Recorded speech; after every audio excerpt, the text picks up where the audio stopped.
سلام. تلفن سلطنتی تیپ تل. ببینید ما صدای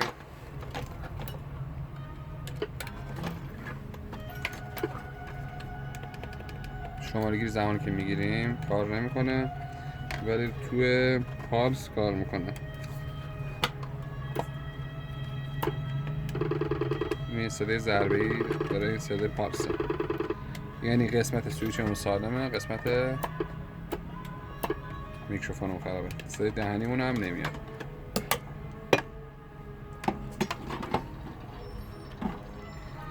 خب ببین اینجا ما یه ترانزیستور داریم تو این بورد، 2Q2 زده، می‌بینید 2Q2، شمارش هم 8550،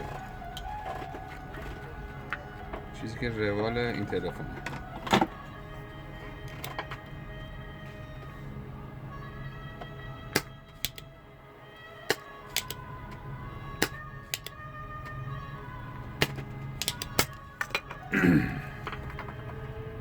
خب ببینید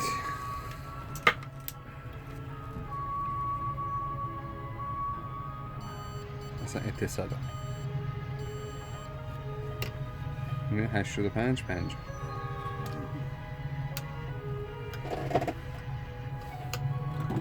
صفحه‌مون هم ببین رنگش پر رنگ شد، یعنی جریان داشت میکشید. دهنی هم نداشتیم، سیستم تون هم نداریم ما کلا.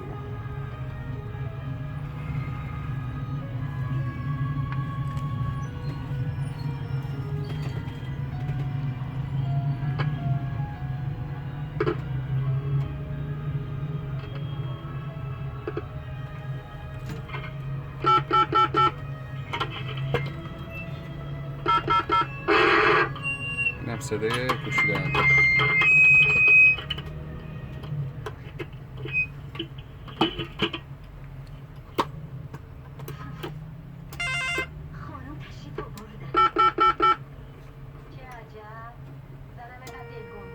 اینم آیفونش. خب فیلم آب خیاری تلویزیون هم داره نشون میده، ببینیمش. خب موقع کندن اینا حتما ببینید، دقت کنید،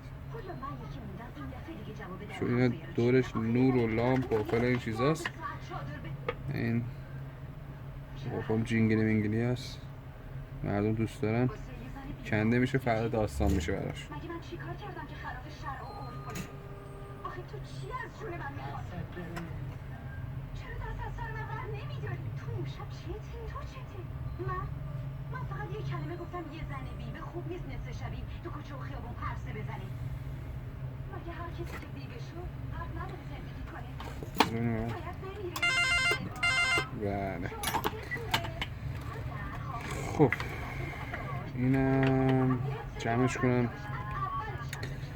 اگه قطعه دوست داشتید، نیاز داشتید، پیدا نمیشه، ما خیلی قطعات میتونیم براتون تهیه کنیم، فقط به حسب تعدادی که شما نیاز دارید. مثلا خازنی اگه بخواید رنجه پایین باشه حداقل باید 30 تا بخرید، مقاومت که 100 تاییه. یه سری قطعات که تقریبا پیدا هم نمیشه تو تهران میتونیم براتون سفارش بدیم تا براتون بیاد. نمونه تعمیر این تلفن داخل کانال هست، اگه دوست داشتید میتونید ببینید. کار تعمیر هم داشتید به آدرس ما تهران، نازی، اباد، خیابان پارس، شهید، اکبر، مشهدی، پلاک 167 میتونید ارسال کنید. ممنون که این ویدیو رو هم نگاه کردید.